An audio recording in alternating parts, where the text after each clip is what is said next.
Well, guys, we ain't called out the BBC for a while, but once again they've given us a chance with this extremely biased reaction to Boris Johnson ruling himself out of the race to be Prime Minister. Now, I personally don't care that she's happy Boris Johnson's no longer running, but it seems some people do and have complained to Ofcom about it.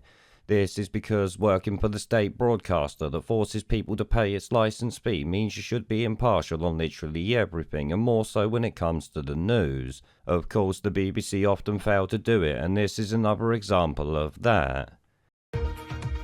Well, this is all very exciting, isn't it? Hello and welcome to our look ahead to what the papers will be bringing us tomorrow. Am I allowed to be this gleeful? Well, I am. And joining us is parliamentary journalist Tony Grew and chief political correspondent at The Telegraph, Camilla Turner. We could not have two better guests tonight. Can we even show you the front pages just yet? Have they arrived? No, they haven't arrived. It's all a bit, lastminute.com, isn't it?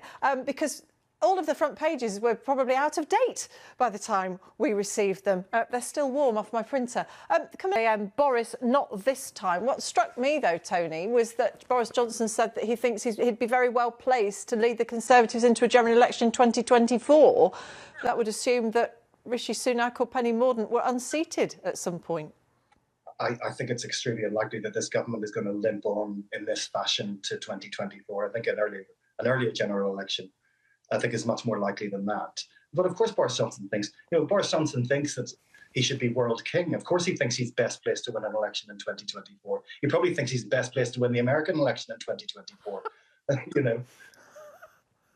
Sorry. That's all right. I keep on making you laugh. I'm sorry. No, you do. I mean, I shouldn't probably. I'm probably breaking some sort of terrible due impartiality rule by giggling. But, it is an extraordinary... Now, I'm sure you can see how happy she is in that and the childish giggle she gave to her guests' attempts at being funny.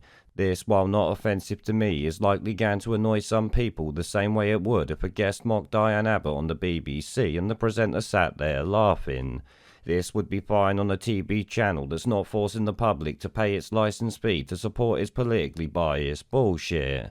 Now, another thing the gleeful reaction of this BBC trout tells me is just how much the media hags out there fear Boris Johnson electorally. She is clearly happy he's not running for office because when it comes to Starmer, Sunak or Boris at the ballot box, Boris has more appeal to people outside of London and the big cities. This is where the majority of the public live and so represents real public opinion on this sort of shit. This is what's often called the silent majority, and from what I can tell they preferred Boris Johnson even though he's a complete shit show. The choice is hardly great either way, but to normal people Sunak is bottom of the pile alongside people like Starmer.